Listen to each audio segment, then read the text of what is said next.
movie takes place in another time and another place with unbelievable visual and special effects. The Matrix is a science fiction film, but it's also an action-adventure film. You see things that are fantastic. And you say, well, wait a second, that's impossible. Freeze it. When they explained to me the kind of movie that they were trying to make, I got really fired up about it because nobody's made this kind of movie before. Synthesizing evolution, acting in the construct, giving flesh to a cartoon, soul to a machine. The movie takes place somewhere in the distant future. It is a time when computers rule the world. You have a world of people who believe they're real, but actually they're not. They're living inside a computer program, and there are a number of other people within that who are trying to liberate those people from their captivities. It's about the idea we take everything for granted. And other times it feels like it's about hope and love and belief. It's about robots versus kung fu. And there's some crazy action.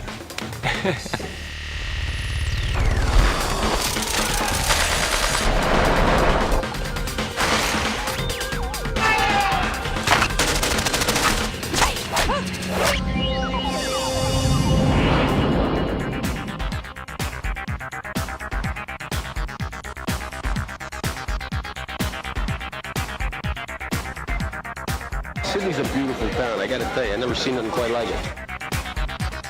What unemployed actor wouldn't want 5 months in Australia? That's better. Filming on a location in Sydney is actually a pleasure. We're in a great city that's got a lot to offer and a very professional crew. Well, here we are in Sydney in a beautiful new facility. This stage is literally brand new. We're the first movie in the stage, and we moved in here to build these sets. The paint was wet on the walls. I mean, it literally, do not touch the walls, they're wet.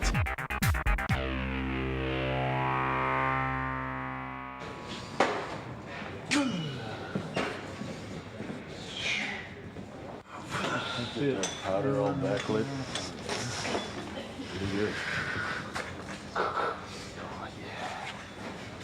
Is it okay if I kind of come forward? Like backwards? It's always a difficult thing to ask anybody, where do you get your ideas from? Nobody knows. They just sort of happen. A friend of ours asked us to come up with a concept for a comic book. We like kung fu movies. We like Japanimation.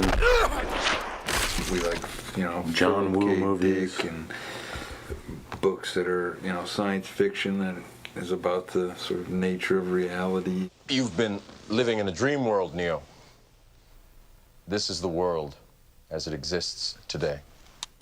What's interesting about the whole idea of cyberpunk is that it's a great way to create a sense of alienation and disconnection and alternate worlds being caught in sort of these quasi-dream, quasi-conscious states. Or you want me up like this? That's the one. That's the look. I first met Larry and Andy when I read Assassin, and it really was an incredible script. It was a very dark, edgy piece of material, and I really was impressed with that style. And they showed me this animated Japanese cartoon, and they said, we want to do that for real. And and that was an incredible idea to me. I mean, to actually see that animation come to life, and believe me, essentially it has.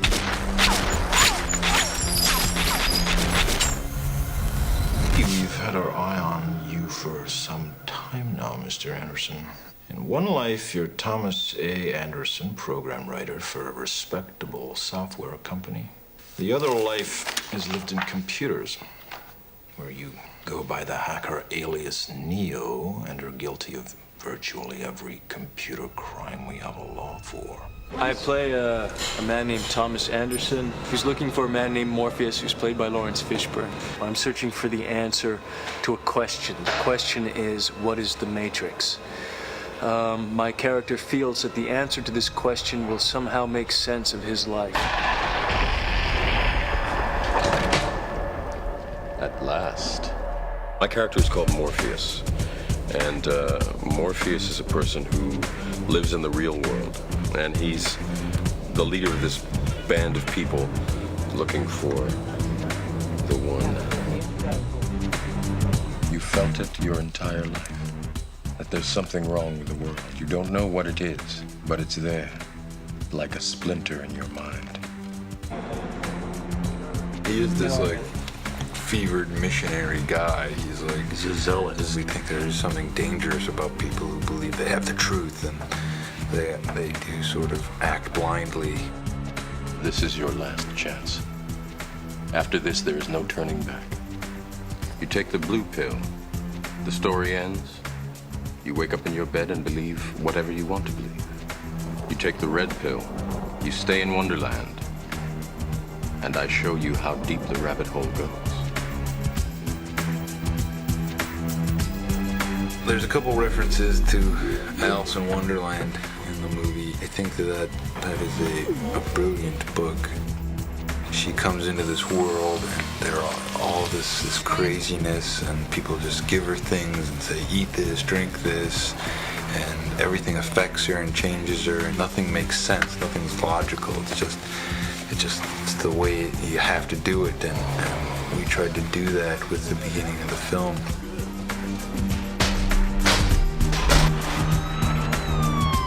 The thing that I love about Trinity is that I'm portraying someone who's really, really strong and who has a real mission and a real purpose. Can you fly that thing? Not yet. Operator. Tank, I need a pilot program for a B-212 helicopter. She's a warrior, yet I don't think that she's lost being a woman. Lieutenant. Oh, shit. Agent Smith is the law enforcement, and he's a seemingly invincible machine who develops these wonderful human frailties. There was an accident. Goddamn car accident. Cypher was a strong disciple of Morpheus. But now, I've had second thoughts. Did he tell you why he did it? Why you're here? Jesus. What a mind job. So you're here to save the world.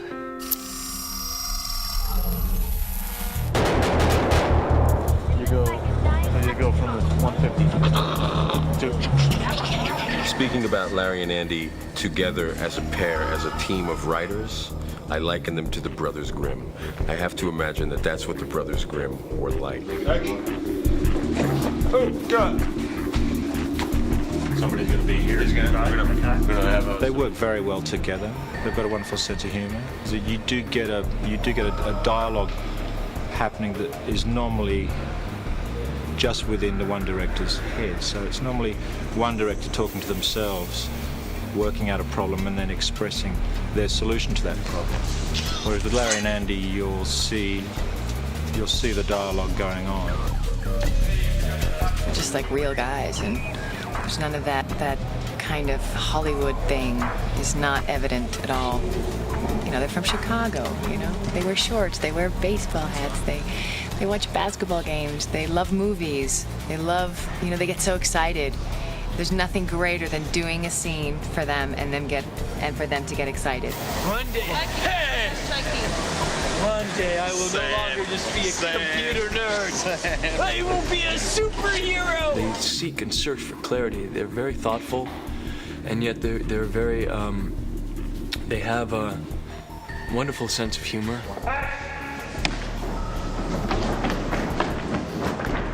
It's really, you know, unusual that directors are so sure of what they want. They write the script, they know exactly what they want, they know exactly what angle they want to see it at, what the actor should say, how he should turn, when he takes the breath in his speech. I mean, they know it exactly.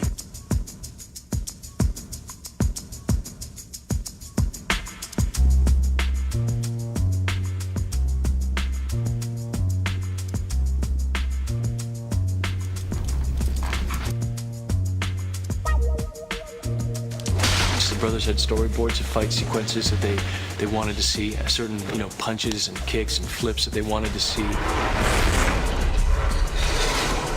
I see some of the framing of, Frank Miller. There are some Japanese angles and perspectives in it. Dodge this. They worked with people that they knew from the comic book world and designed these fantastic things. We went into first Warner Brothers story meeting and they said, okay, now we know we've bought something cool. We don't know what it is. Could you just take us through it once? They helped translate the movie for us. Nobody really understood the level of the action that we wanted in the action sequences, and then when we'd show the storyboards, people would go, oh, geez. The scale that you can pull off in comics is just always fantastic. You can freeze a moment and make an image that's sort of sustained. There's some action I think you can do a lot better in comics. There's some things that work better in film. Kung Fu is great on film. Now, I'm supposed to start with these operation programs first. That's Major Butter and Shed. Let's do something a little more fun. How about combat training? Jiu-jitsu. I'm going to learn jiu-jitsu.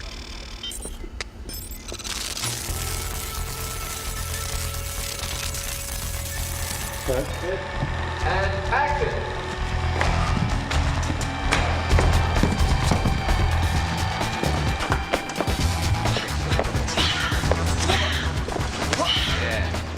Too close. Or just throw your chest out.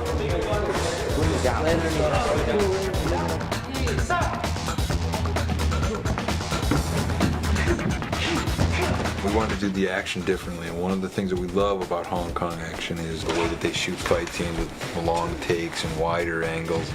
But they also do this wire work, which is, it's very fluid, and people, fly around and jump incredibly. It's very balletic, and everybody has a superhuman and supernatural grace.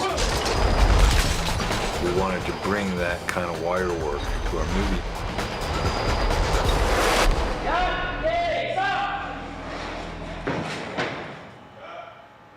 You don't have to go up so high like you're reaching for. More out. It just looks better. Yeah. When I first became involved, Larry and Andy were a little frustrated because their dream was to work with this guy that had done Fist of Legend. And through contacts in Hong Kong, we tracked the guy down, turned out to be Wu Ping.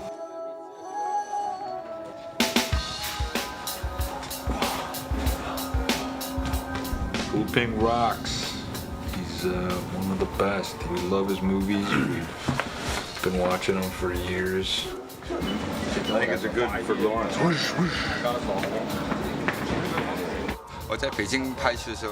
He said, I really don't know how they got my number and about me. All that he knew is he was in Beijing making a movie and got a call from Hong Kong saying that the two brothers were really interested in talking to him. He said, I'm very busy, I don't have the time. And then the call came again. He read the script and he thought that script was a very brilliant script. So he decided that he should do it.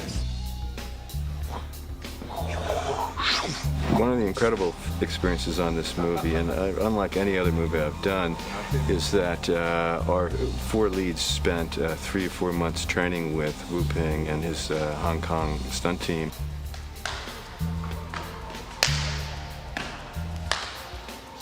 These aren't athletes, they're actors. When you want someone to paint your house, you hire a painter, not an actor who makes believe he's a painter. They really had to learn a fighting style that they never had learned before.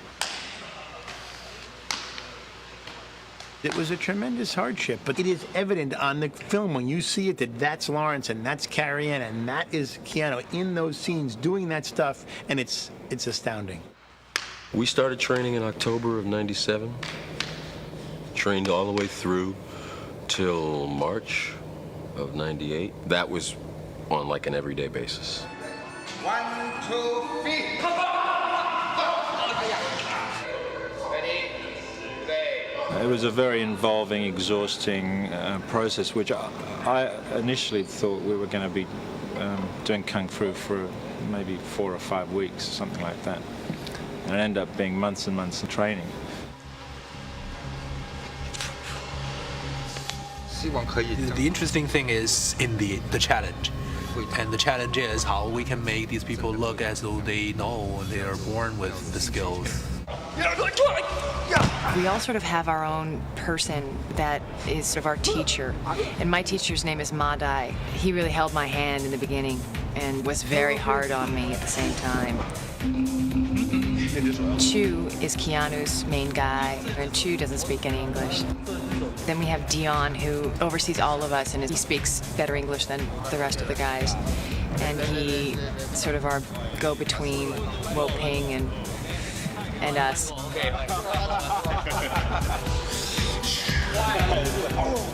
We've had various movie kung fu dojos in Los Angeles and in Australia, and at lunch we'd sit there with our legs, you know, trying to open the rusty gates and stretch and watch kung fu movies and see what was good and bad. And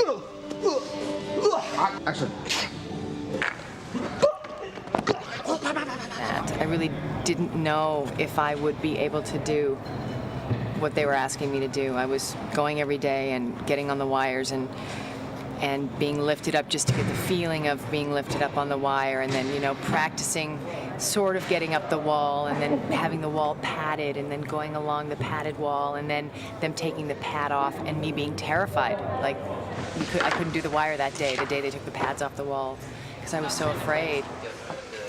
He's very inventive and organic the way he works, and you know, you must have your own style, but you also have to have, you know, good kung fu.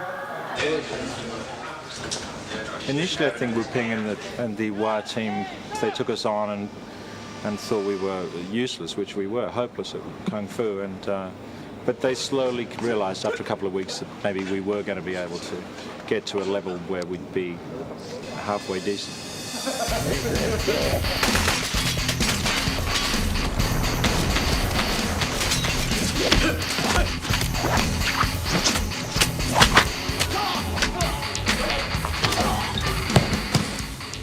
It was really intense, but it was a lot of fun.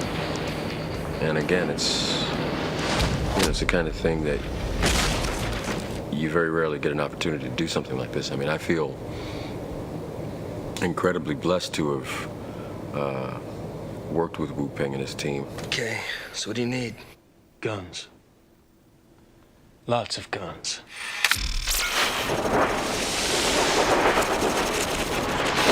Everybody pass out to everybody a rubber handgun, just so when I go over the nomenclature, what the weapons parts are, you guys understand what they are, you can physically have something. And these are 100% safe. Turn! Kill! Everybody pick up your weapon and hold it with 2 hands and put it out in front of you. Almost everybody has a great position. He tried to, not do guns the way they're always done. Just a couple rounds. Now the gun's supposed to be at each other's. What are we doing? Directors! Yes. Okay. I tried to make it kind of funny. Would you please remove any metallic items you're carrying? Keys, loose change?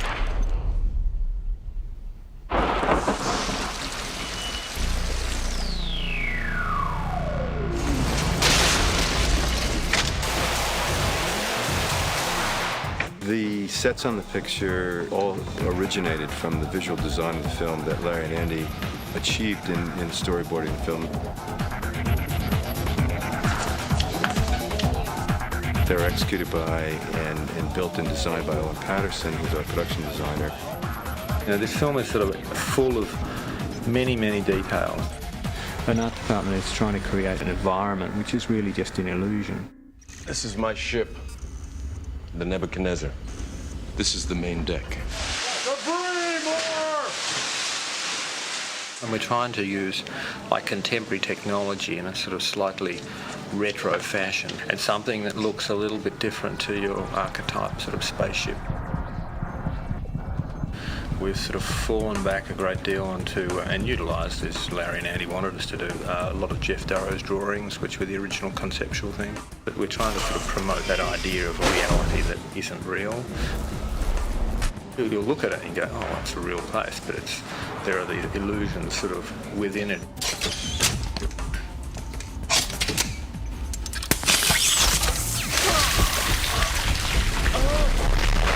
I think there's some of the most beautiful and spectacular stunt stuff I've ever been involved with.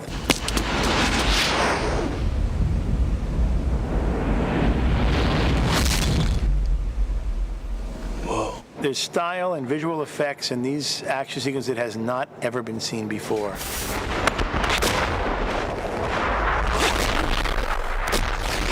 Bullet time. Registered trademark. Enter the Gata. The Gata Force. Let's get the wind cue right. Yeah. Nobody's around. He's around. So you might want to spin around and face the subject at hand. In this particular rig, there are 120 cameras and 2 motion picture cameras set up. Bullet time is something that was conceived for The Matrix specifically. But I think it's a byproduct of the directors observing technology, and then they ask the right question at the right time. That's the money cam at the end, that last one where the bullet is basically going to come over your head. I could shoot the same exact stunt several times over. I can also do things like I can go forwards in time, but then I could also choose to stop the camera abruptly, start moving backwards against itself while the action continues to move forward. I can create a 3-dimensional construction of the object. Everything begins with a simulation, and all the math for how to shoot it works backwards from there.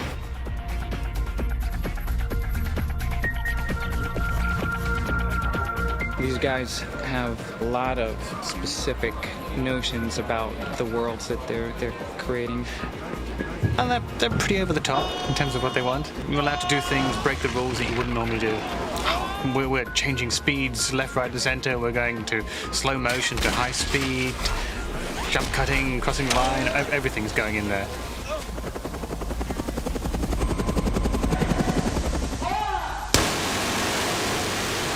To achieve what seems like a fairly simple thing to do, to fly a helicopter down the front of a building, shoot a window out and rescue someone by jumping out the window, it seems, as we'll see it in the film, a seamless object.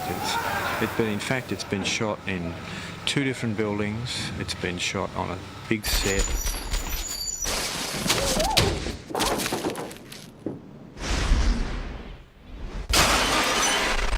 Figure out how to make that scene work. We wanted the glass to explode in sort of an ever-expanding circle, and to actually figure out how to make the glass do that, what glass to use. It probably took 3 months of heavy-duty research.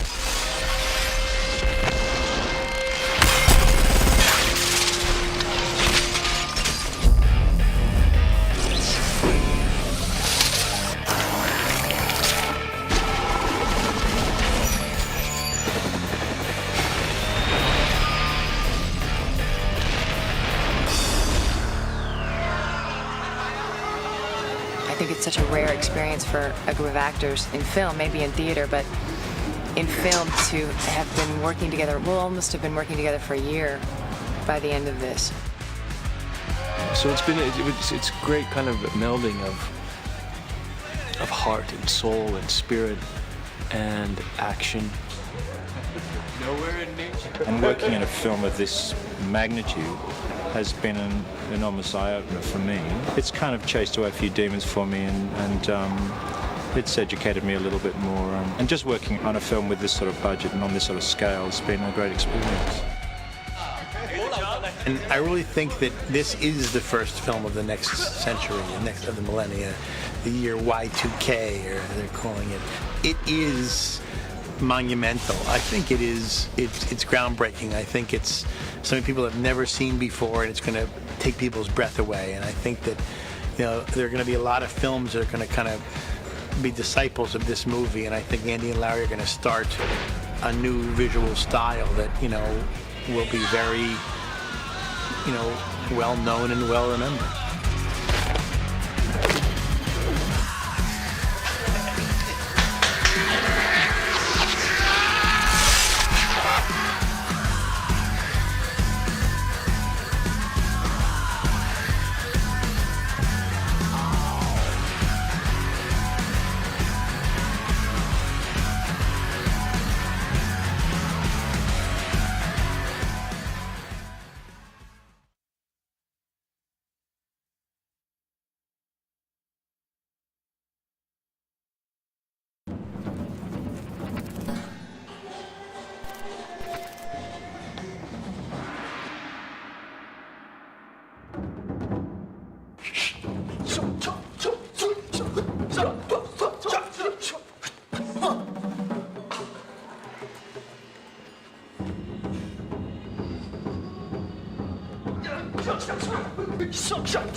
had to build a set which was about 18 inches wide, I think, 6 foot deep and about 46 feet high. It was a really odd-shaped set.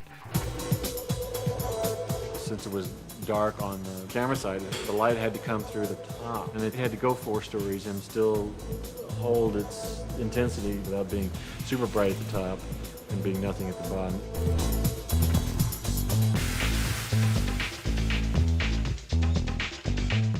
As they get lower, more and more lights come on, so that it looks like it's the same light, but it's actually intensifying enormously. Go! Physical effects had to build all of this lathe and plaster so it could break away. The stunt guys had to come in there and needed to be able to control the actors, or at least their doubles, in this kind of in a controlled descent mode.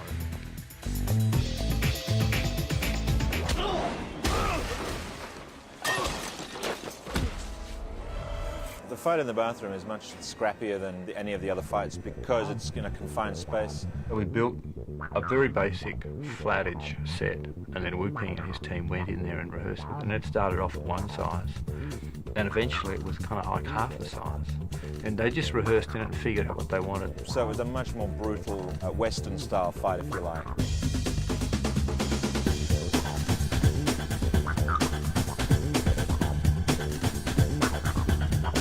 There were a few trouble spots. I have allergies, and it was in a warehouse, and it was really dusty. They kept putting the power dust on us, that white stuff that they covered me with. So I was sneezing uncontrollably. I remember changing camera angles a little bit. At one stage, we had to change a few little bits of the fight. I had to block a shot from Lawrence. Hugo's punching Lawrence's fist as he's trying to throw a punch. He steps and punches the punch. And it was very split-second timing. They did it a couple times, and then it was like the third take. Wham! They hit fists, and you heard this like sort of crack, snapple crack. It was just like, I'm sorry. I thought I'd broken my wrist one day, and it blew up, and so lots of little things like that. It was actually all right in the end. I think I hit Hugo in the chest at some point. And I got kicked in the ribs, and both my ribs were cracked. But that was something, again, I didn't discover some way down the track. But it was a kind of dirty, you know, dirty fight.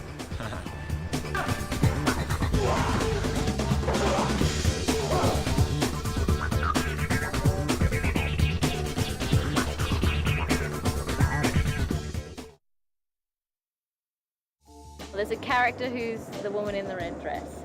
We took her to set the other day for a fitting, and we're coming down the road, and all the guys on the crew are like falling over and dropping their coffee and ogling this poor girl. And there's a big roller door where they all come out at the end of the day. This guy drives out, sees her standing there, he stops the car. We can see the roller door coming down, and he's sitting in the car just looking at her. The roller door slams into the top of his car. He gets a really big fright, starts to drive forward. The roller door scrapes all the way across his windshield, all the way across the top, cracks his windscreen, and he's so embarrassed he drives off down the road. So we don't know how he's going to explain that to his wife.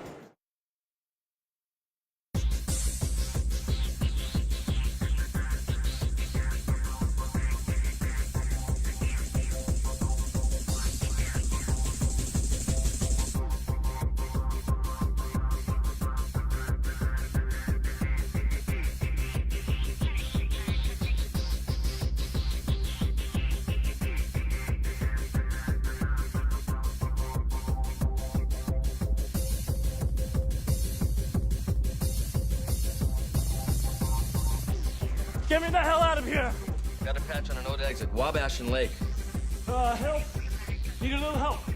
Made them do 22 takes of that. What would be the right gesture? Is he looking, or is he just waiting to see if the agents are coming? Cut! My hands suck.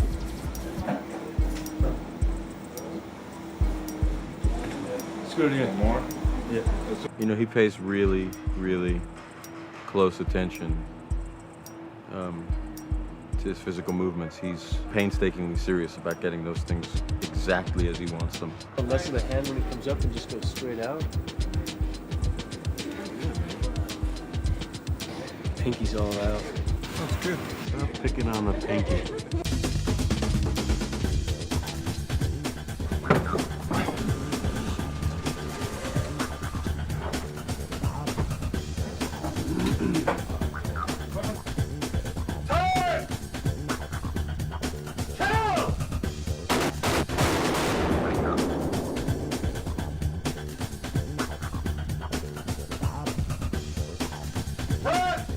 How come you always say cut?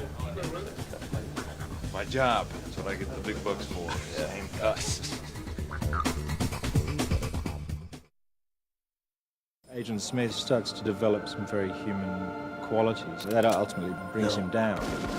And at the same time, Neo starts to develop certain qualities that steel him against Smith. So that their journeys are kind of in opposition to each other. And ultimately, Smith, the machine, is destroyed by the human being who's become increasingly sure of himself. There's more to it than just basically the vanquishing of the foe. Similar journeys, climaxes, and that sort of merging moment. Oh, well, very early on in training, in fact on day 2, I thought I'd done something to my leg. So we went to see a very good doctor, in fact it was Keanu's doctor, who immediately diagnosed that I had this thing that I couldn't walk, and I had an edema in my bone marrow. And I had an operation and was on crutches for 6 weeks and slowly recuperated and kind of came back into training again. It's funny because he had the hip and I had the neck. So it became housed the hip and housed the neck. This isn't a dojo, it's a hospital, it's a trauma ward. You're doing it because you like that little bit of pain. No, it was no pain at all. Was that general? It was local? spinal. Spinal, okay. So I watched the whole thing.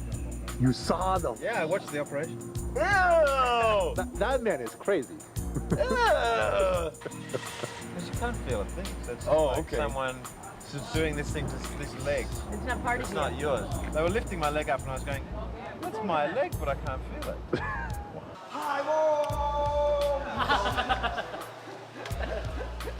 And there was a whole thing about what were we going to do? Was I going to be out of the film? Was I going to stay in the film? Were we going to put all the fights back to the end of the shoot? Which is what we eventually did.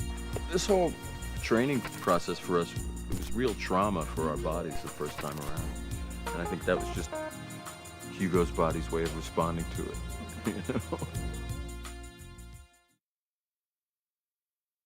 You know? Hey, what's happening?